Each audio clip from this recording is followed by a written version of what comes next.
ఓం గం గణపతయే నమః. ఈరోజు మనం కోర్టు కేసులో ఉన్నటువంటి సమస్యల గురించి మాట్లాడతాం. మీకు కూడా ఉన్నాయా కోర్టు కేసులు? డిస్టిక్ కోర్టు కానీ హైకోర్టులలో కానీ అటువంటి కేసులలో ఎవరన్నా ఇరుక్కున్నవారు, బాధపడేవారు వాళ్ళకు ఈరోజు చిన్న మార్గం చెప్తాను.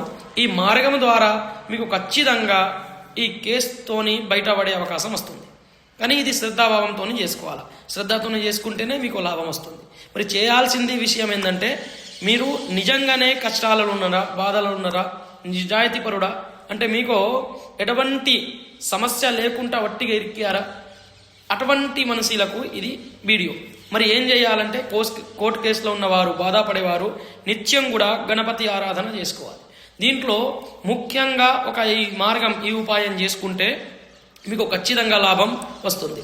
జిల్లెడ చెట్టు, తెల్ల జిల్లెడ చెట్టు మీ దగ్గరలో ఉన్న ఎక్కడైతే ఉంటుంది అక్కడికి ఉదయం బ్రహ్మ ముహూర్తంలో వెళ్ళండి. ఉదయం 4:30 నుంచి 6 మధ్యలో వెళ్ళండి, ఎవరు చూడకుండా.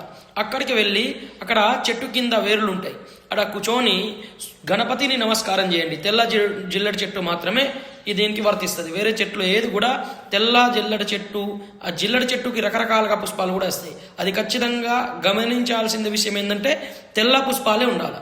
అయితే దాని కింద వేర్ల దగ్గర కూర్చొని ఓం గం గణపతయే నమః అనుకుంటా అక్కడ 2 ఇంచులు వేరు తీసుకోండి, తెల్ల జిల్లెది.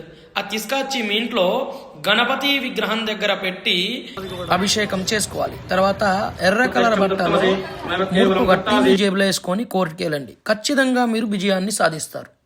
నిజంగానే మీరు ఈ విజయాన్ని సాధించాలంటే మీరు ధర్మంతోనే పోరాడాలి.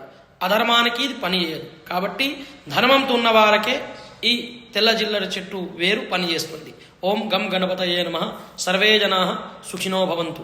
విజయీ భవ. శుభం దదాతు.